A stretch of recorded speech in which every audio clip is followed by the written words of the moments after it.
let's break down the battleground because it's time to go to Infernal Shrines. Infernal Shrines. Sill's pretty good here. Can make every one of the Punishers very, very valuable. Doesn't do too hot herself when it comes to shrine control itself. Do you know that if the topic for Sylvanas ever comes up and a battleground is big, she's like, yeah, she's pretty good here, I will literally say that about every single map. Will you? I look at maybe Braxis due to the early. I mean, I guess she does fine. I look at Battlefield. I go, you don't provide enough level 1 through 9. Yeah, if you get the Immortal, you're good, but I expect to beat you hard enough that the Syl factor is never going to come online. Like, it is risky, but I guess I feel like with things like Hanzo and Tyrande in the meta, I think there's enough threat to the early stages of the game that I'm not too worried. Just Barb shot at 7. Yeah. That's when the... I mean, post 13, you're insane with, what is it, Wind Waker? Whatever Windrunner. Yeah, Windrunner. And you stack that with the Barb shot, you're just pew pew. And, since they nerfed the cooldown bonus on her Shadow Dagger at level 4, I started to realize the extra stat, the extra Q that you get at level 4, you get a full cycle of that. That's a lot of damage. Approximately one more Q per E. Yeah, so and Barb 3. shot value, which when you look at how much bonus damage you get out of Barb shot, that adds up a lot. Barb shot has been nerfed as time's gone on, but the original was one of the most insane talents I feel like Heroes has experienced in a while. Band's coming through, Mephisto, Genji, Hammer. It's going to be Medivh this time. Do you remember when, before the times of Alex Straza, and back when Ragnaros was the meta, it was always get to the 20 Skeletal Defender mark and then go back and use Molten Core to end this. And then Alex Straza, get to the 20 Skeletal Defender mark, and as long as it's even or you're ahead, use Dragon Queen. Ragnaros was the OG in that department. That is a good point. What happens when you put them together? Alex Dragon Queen's on the back end of the shrine. That's 20. Then while you're sieging, you see the Molten Core pick up, and then suddenly, bam. But what if you just use Molten Core right out of the gate and then went into Dragon Queen? That seems like too much. Like how do you lose? But that's the How point. do you lose? I'm probably going to win with one of those, so why should I use 2? I think is the argument. Dread, the same reason that you go 5v5 mid, you exert dominance over your opponent. No. I get that. I get that message aspect here of this here. Jay, can I just say how excited I am? This is the first time in North America we've gotten Diablo Tyrande. I talked about Miranda together. Those are fun, but Diablo Tyrande is on a whole nother level on how they approach it, because Diablo has a huge trade-off compared to Murden. He has the most consistent placement for the Lunar Flare and the kill target, but the highest risk positioning on his body language. So much so that when you play against the Diablo Tyrande, you go, I'm going to lose one of my characters, but I'm going to kill that Diablo almost every single time. It's a very different beast. She's a better support now, but I'm really excited to see this 1-2 punch. Endemic should never miss a Lunar Flare combo post 4, I think is the best way to look at this game here. And if they find a Shadow Charge onto really all 3 heroes on the side of Tempo, it should be a kill. Malthael will do his best to take down that high health bar of Diablo. High health once he stacks. Infernal Shrines really supports, what am I trying to say here? Not Shadow Stock, but I'm looking for, how come I cannot remember? Starfall? There we go. For some reason, just a huge brain fart there. But yeah, having the Starfall around the shrine itself, a ridiculous amount of control. You never want to move into that, deal with the fight. But late game, as things got to move on, Diablo specifically, especially with the Zeratul in this composition, and the threat that they're going to provide, I wouldn't hate if they go for a Shadow Stock, all-in kill potential. Though it's not the same stealth it used to be. I feel like Diablo's one of the few warriors you can get away with that playstyle because Shadow Charge range is so long. And again, the more consistency on the placement. Dang it. I was like, why are they waiting until the last second? Oh. My goodness. Jay, I'm not going to lie. There's about 0 heroes that I enjoy watching less than Probius. So here's one thing that could work out for you.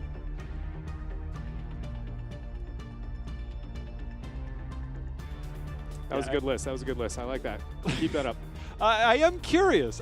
There is one combo that exists with this. Yeah.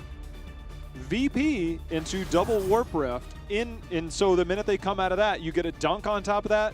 The Warp Rift damage is insane. It is. But it's so difficult to land. That's kind of like the Achilles heel of a Probius if he had feet. But getting that through a VP, I've seen it, like rare clips, very rare clips. But a VP into a double Warp Rift into an Asmo dunk, it's possible. It sure is.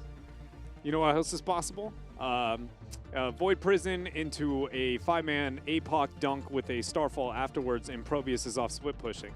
What I'm trying to say is we can both list a series of things that may in fact happen within this game, but I don't know if it increases the chance. I'm hyping up the probes. I respect you trying to do it, man, but this little guy, he's cute, and that's the list of positive adjectives I got for him. But we're stacking. We're stacking with the probes.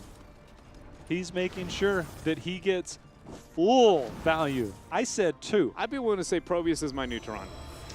Actually, is how I feel about him. Well, he's going basically the convection talent at level 1. Warp Resonance. You got to hit the hero with the Warp Rift. Yeah, you nailed that, man. You nailed it. Keep it up Rift. You say it 10 times fast and get back to me. He's a public speaker, ladies and gentlemen. This is what they pay me for. You hit 10 heroes with the explosion. You increase the damage by 100. After you hit 20 heroes, you get an additional charge. So charges for days around the shrine. We'll see if that comes to life. I think it's how I look at that talent. For what it's worth, if you're trying to hit it against certain targets, Arthas, he's strong on Infernal Shrines, but he is one of those warriors that lacks mobility. 4-man commitment to top from Tempo Storm. Very interesting. B-Kid getting tracked down there. Cattle now sees that big impact is with B-Kid, not leaving him alone, and realizes he better get out of there. But an interesting laning setup there for Tempo, starting things off. Now B-Kid should be going down. He should Lunar Flare the Rainer instead of the Caterpillar. I'm not sure it would have saved him either way, but Rainer is the 100% this target's going to kill me, rather than Cattle is just the enabler there. But not going to lie, not confident that that was a misplay in that type of situation. It was close either way. Biggie will just body soak for now. Who was that on support again? For who? B-Kid is on the Toronto. Yeah, I'm seeing that. I'm like, wait a minute, hold on. I thought you said B-Kid, but then I'm like, oh, maybe Big E. No, it's actually B-Kid on Toronto. It really is. And Jay, there's I don't know, man. I don't want to be the guy who analyzes that hard in these type of games, but like Diablo in an off lane, soloing against a Malthael while you have a Diablo Toronto composition is probably not ideal circumstances. Do you think he's going to die alone? I don't. Talent or actually? That's Same. Two different things. Same. But I think if it's talent, yes. What's the same thing? We'll see how well that goes, but they're trying to get those Asmo stacks. So far, 38 stacks onto that. We got a full gem build so far on Deckard, too. We got Sapphire. I think I've seen it like once or maybe twice. It's 2 out of 3 with the, because I think Dark Chimera has been one of the people that we've seen run the perfect gems at level 20. Yeah. It's not that frequent. We've seen it a handful of times. But I mean, if you get to 20, it's not too bad. Good combo attempt there from Tempo Storm. And J-Hell, we're going to see a lot of questions, compositionally speaking, answered, I feel like, now in this game, as we have the first shrine. And though it isn't that devastating, I think it's important to note that a half-level lead before the first shrine even spawns, this is pretty big here for Tempo Storm. If they get this first objective and make anything happen with it, 1 kill, a little bit of push, this game's going to get out of control pretty quick. I thought this is where Probius would shine around the shrine. Instead, he is pushing the bot lane. Responded to by Fan there. Only 2 stacks on his level 1 talent. I think the biggest concern for me is we have not seen a single Shadow Charge Flip Lunar Flare combo, even attempted so far throughout this game. And though that is partly because the wave clear advantage for Tempo Storm in the lanes, it just shows how all over the place this early game has been for Endemic. it really feels like they're playing for the 10 spike. It's just a matter of, is it too far out of grasp by the time that they get there? Huge flank there from Glau, and understandably so, considering the position that they are in. Gets the ball a little low, throws down the curtain, Cattle cleans up shop, even getting the follow-up there. Glauing maybe out a little bit too far as the Globe comes in there from downtown on the bottom half of the battleground, trying to help stop the siege, but it is not doing it. Tempo, full level lead here, pre-10, first fort of the game. Glau in the 1v1 with Biggie. Can he get another Q? He does. He teleports. Knockback from the penetrating round. I better see a B step here in a second because that was beautiful. Does he get away here? No. He just broke fog. He has to just sit still. That's it. Oh. If he runs into him, that's the only way you can tell they're there. Big impact. Got him.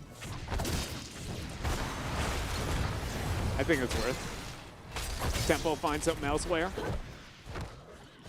But that was close here for Tempo Storm over the past couple of seconds. We're full gem build. 1, 4, and 7. Oh, baby. That honestly looks beautiful in the UI, having all those talents just slightly altered in color that drastically. It just looks pretty. It's like if Deckard Cain took on a Bob Ross approach for his talents. You know? So if he misses anything, it's all just a happy little accident. It is. It is. Just a happy little accident there for June. Howling Blast out by Cattle. Pure falling low. No last rights because 10 is not picked up. Nice race strike there from Glau. That was some next level Was that play. a 5,000 IQ play? That was, yeah, I think you're giving him a little bit too little credit. I think it might have been 6, but yeah, that was Can we get a replay of that? That was Was really he well anticipating the wormhole? We need a replay of that. I think he did. I think he actually anticipated the wormhole there. That was well done. We'll see if we can get that for you guys at home, but for now, Tempo continue the dominance here over Endemic in game number 4. It's all about level 10. If we see him blink in and then it's thrown out. No, so I don't think it's fair. He threw the Howling Blast at the original target. He wormholes in offensively. He realizes the Howling Blast comes out. I think he panics a little bit, snap wormholes back, and then loses it. So I don't think it's fair to say Cattle predicted that with 5,000 IQ. It was only 1,000 IQ because it did hit the good Howling Blast no matter what. I'll say this, is that if I'm Cattle, it's my birthday yesterday. I'd say it extends to today, and I will say that it was intentional, and you cannot argue with me because it's his birthday. You're that guy that says it's my birthday, like on your birth month, right? You just start using that excuse for like any Johns that you can. You'll be like, oh, I really like to get lunch this weekend. You'll be like, can you get it for me? It's my birthday. And you're like, I could be that guy that has a birthday around another holiday or two and complain that I have to share my birthday with other holidays. I mean, I don't know. There's some people out there that do that. Dred, when's your birthday, by the way? December 29th. Oh, my bad. Oh, I'm sorry. I totally forgot about that.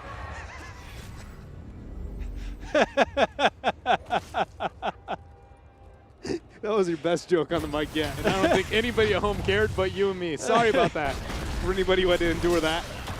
But here we go. Top Shrine's up. Tempo. What can they make happen? Big impact already getting a lot of pressure there coming out. He's receiving also quite a bit of pressure there. Ben is putting the damage on. He's on Raynor. He's doing what Raynor's supposed to do. We're still waiting for the big combo. We got the VP. We got the APOC. We got the Starfall. It's all there. But execution, see if it comes in a moment. It's all about Biggie lurking on that Zeratul, waiting for them to group up. Fan's gonna flank at about 0.25. There's the Void. Here comes the Fan flank after a huge Lornado. There's the Warden's Cage. Big impact. Can he get the one shot onto June? June just gonna go ahead, turn around, give him some of that staff. B steps it out, lets him know that, you're gonna be the one staying a while. June caught him with the end of that cane and then just put the spray down. That is so un-June-like. Un-June-like. Every time I see Ancient Blessings, and then I'm questioning if we'll see the staff stone at 16, but that's the only audio I get is the Honkono in my brain. Ancient Blessings. I really wonder what will happen with Deckard in the future. We've seen the shielding on his level 4, which will have a nerf in the future, but also Ancient Blessings. 30 seconds. From 30 to 60 seconds. Yep. That is, it's like a heroic already. Yeah. And now it's receiving heroic cooldown status. I'm not going to lie. Still take the talent so far. Now, I don't think it's as 100%, but definitely still an extremely high impact spell there. The fact that it didn't receive any nerfs other than the cooldown. Yeah, it's just one moment. We still have that play where it was endemic on this battleground. Michael Udall was on that thrall. Now, mind you, he walked into, you know, a trap almost. Yeah. But the Ancient Blessings just, very rarely do you see a hero deleted that quick. Wrong with a little cheeky play there on bottom, going for the proxying of the wave, letting those impalers get the job done without risking his positioning. And now, Jayhow, it's not likely, but we're actually almost in a double Talenteer lead situation. Like, it might happen. Brief moment. We'll see if it takes place for Endemic. They just need to hit that big wombo. That's all that they need. Asmo up to 130 stacks. We're likely hoping a little higher. Only 12 stacks for the probes. Does have the bonus damage, but looking for that additional stack.